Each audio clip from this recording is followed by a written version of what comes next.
বালুর ফ্লোর ছিল, আমাদের ফ্লোর টাইলস। আল্লাহর হাবিব সাল্লাল্লাহু আলাইহি ওয়াসাল্লামের মসজিদে বালি নিচে, এই বালিতে নামাজ পড়তেন। বৃষ্টি হলে কাদামাটি হয়ে যেত, কাদামাটিতেই সেজদা করতেন। সেজদা করলে কাদার মাটি আল্লাহর হাবিব সাল্লাল্লাহু আলাইহি ওয়াসাল্লামের নাকে আর কপালে লেগে যেত।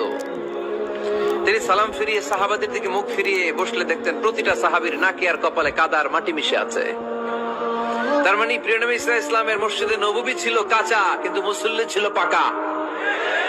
আমাদের মসজিদগুলো হয়েছে পাকা, কিন্তু মুসল্লি কাঁচা, ঠিক কিনা? বাকারা মানে কি? গাভী। আর সর্বশেষ সূরা আন-নাস। নাস মানে কি? মানুষ।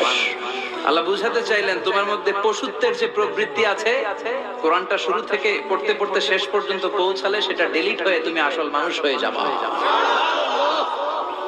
এজন্য মানুষের মতো মানুষ হতে হবে।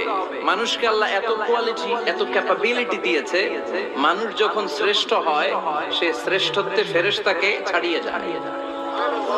আবার মানুষ যখন নিকৃষ্ট হয় সে পশুত্বকেও হার মানায়।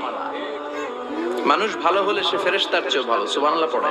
মনের যত জ্বালা যন্ত্রণা দুঃখ ব্যথা আপনি সেজদায় পড়ে আল্লাহরে বলেন। কোনো ভায়া লাগবে না, কোনো মিডিয়া লাগে না, কোনো সিরিয়াল লাগে না, কোনো অ্যাপয়েন্টমেন্ট লাগে না। ডাকতে দেরি, ডাকে সাড়া দিতে দেরি হয়।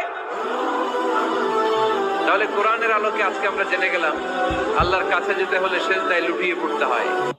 আমাদের আমল, আমাদের ইবাদত, আমাদের সালাত, যাকাত এগুলো আমাদেরকে জান্নাতে নিতে পারবে। আমাদেরকে জান্নাতে নিতে পারে শুধুমাত্র কেবলমাত্র আল্লাহর দয়া আর ভালোবাসা। আমরা যে লোক দেখানো নামাজ পড়ি, ইবাদত করি, আল্লাহর কসম এটা মিজানের পাল্লা রেখে দিলে এটার কোনো ওজনই হবে না। কোরআন রিসিভ করতে বিশ্বনবীর যে কত কষ্ট হয়েছে, বুখারীর বর্ণনা। মা আয়েশা বলেন প্রচন্ড শীতের রাতে, কিসের রাতে? শীতের রাতে যখন বিশ্বনবীর কাছে কোরআনের আয়াত নাজিল হতো, মা আয়েশা বলেন আমরা কম্বল গায়ে দিয়ে রাখতাম শীতে, আর বিশ্বনবী ওই শীতের রাতে কোরআনের আয়াত নাজিল হওয়ার কারণে ঘামতে ঘামতে ঘর্মাক্ত হয়ে একাকার হয়ে যেত। একজন রাস্তা ছিল না, আপনি রাস্তায় দাঁড়িয়ে রাস্তা দেখিয়ে দিলেন, এটা ইবাদত।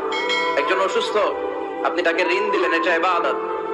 একজন মুমূর্ষু ব্যক্তিকে বাঁচানোর জন্য রক্তের দরকার, আপনি রক্ত দিলেন, এটাও ইবাদত। প্রাণীর প্রতি আপনি দয়া করলেন, এটা ইবাদত।